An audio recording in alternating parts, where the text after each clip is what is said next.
Hi friends, तुम्हा सर्वांचं लर्नमेट या यूट्यूब चॅनलवर पुन्हा एकदा सहर्ष स्वागत. आज आपण सेतू पूर्व चाचणी इयत्ता 7वी इंग्रजी पाहणार आहोत. तर पहिला जो क्वेश्चन आहे बघा, त्याच्यामध्ये आपल्याला स्पीक करायचं आहे, बोलायचं आहे. 4 ते 5 वाक्य बोलायचे आहेत माय सेल्फ या विषयावरती,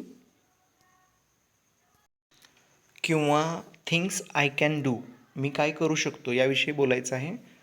तर बघा, मायसेल्फविषयी बोलताना तुम्हाला स्वतःविषयी काही वाक्य लिहायचे आहेत. उदाहरणार्थ, तुमचं स्वतःचं नाव म्हणजे आय एम आणि मग तुमचं नाव. त्यानंतर सेकंड स्टेटमेंट बघा, I am in I am in 7th standard किंवा 7th क्लास असं लिहू शकता तुम्ही. स्टँडर्ड स्पेलिंग पूर्ण लिहा. त्यानंतर थर्ड स्टेटमेंट जे आहे ते असणार आहे आय एम तुम्ही किती वर्षाचे आहात ते लिहायचं आहे. साधारणपणे तुमचं वय 12 ते 13 वर्ष असू शकेल. 12 इयर्स ओल्ड, 12 इयर्स ओल्ड असं स्टेटमेंट करायचं आहे. त्यानंतर पुढचं स्टेटमेंट करू शकता, I like English very much, मला इंग्रजी म्हणजे ॲज अ सब्जेक्ट खूप आवडतो. I like English. किंवा एखादी फेवरेट डिशसुद्धा तुम्ही सांगू शकता की आय लाईक आईस्क्रीम किंवा I like to eat idli, dosas and all.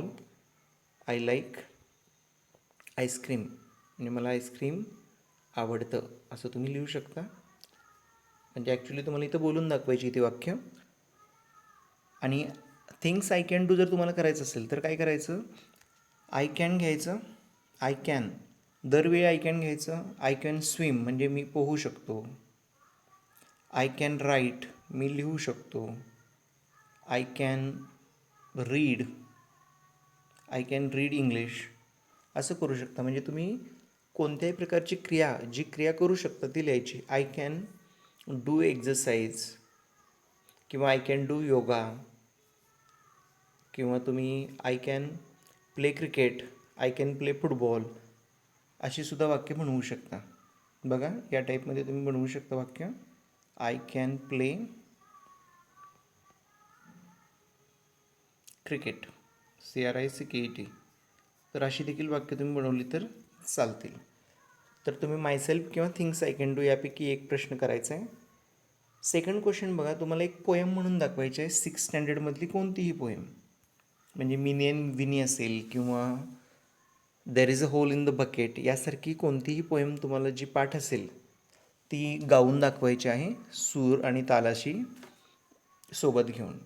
त्यानंतर translate in your mother tongue, तुमच्या मातृभाषेत ही वाक्य बनवायची आहेत आपल्याला. तर वाक्य कसं आहे बघा, I can swim in a well. हे वाक्य तुम्ही वरतीसुद्धा थिंग्स आय कॅन डू ना त्यामध्ये वापरू शकता. तर हे याचा अर्थ बघा, I can swim in a well म्हणजे विहीर, मी विहिरीत पोहू शकतो असा अर्थ आहे त्याचा. त्यानंतर जे दुसरं वाक्य आहे, I love to help in the kitchen, मला स्वयंपाकघरात मदत करायला आवडतं. कम हिअर म्हणजे इकडे ये. हे 3 ट्रान्सलेशन आहेत मराठीमध्ये लिहायचे आहेत तुम्ही. चौथा प्रश्न बघा, रीड द टेबल केअरफुली, टेबलचा अभ्यास करून आपल्याला उत्तर लिहायचे आहेत. पहिला प्रश्न आहे, a word having ING in it, ING असणारा शब्द सांगा. तर ING बघा कुठं कुठं आहे, तर तुम्ही स्विमिंग हा शब्द दिसतोय तुम्हाला. स्विमिंग हा शब्द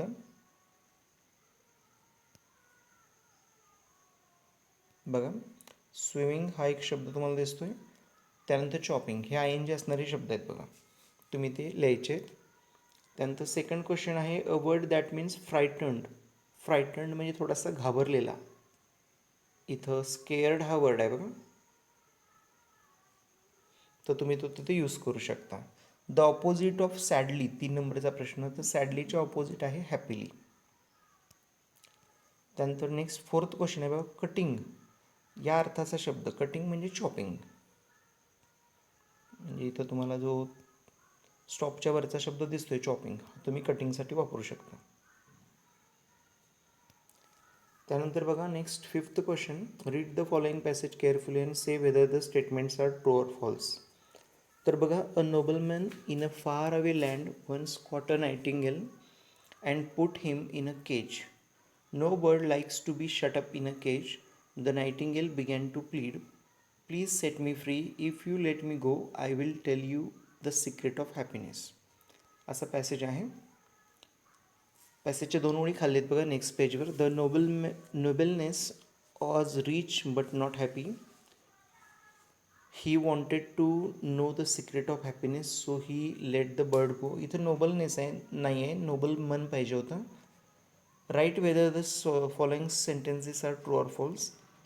तर बघा, no bird likes to be shut in a cage, हे स्टेटमेंट कसं आहे तर ट्रू आहे बघा. The nobleman was rich and happy, तर तो हे वाक्य चुकीचं आहे, कारण तो रिच होता पण हॅपी नव्हता, त्यामुळे हे फॉल्स येणार. The nobleman did not set the bird free, त्यांना त्याला फ्री केलं नाही असं म्हणतात, तर चुकीचं आहे, त्यांना ते बर्डला फ्री केलं, त्याच्यामुळे हे पण फॉल्स झालं बघा. पहिलं ट्रू आहे, नंतर फॉल्स आणि मग फॉल्स. 6th क्वेश्चन बघा, बेबीचा प्लुरल लिहायचं आहे आपल्याला. बेबीचा प्लुरल आहे बेबीज, BABIES, बेबीज.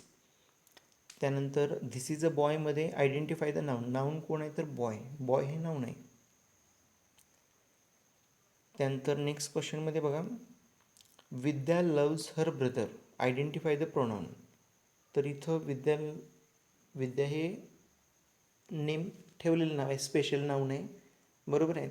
आपल्याला काय हवं तर प्रोनाऊन हवं आहे, तर हर हे प्रोनाऊन आहे बघा, HER, हर.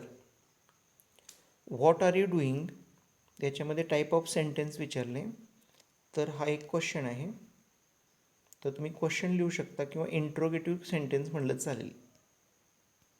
क्वेश्चन किंवा इंट्रोगेटिव्ह. बघा मी इथं वरती लिहितो, इट्स अ क्वेश्चन, तो काय आहे क्वेश्चन आहे, किंवा सेंटेन्सचा प्रकार विचारला म्हणून आपण त्याला इंटेरोगेटिव्ह सेंटेन्ससुद्धा म्हणू शकतो, इंटेरोगेटिव्ह.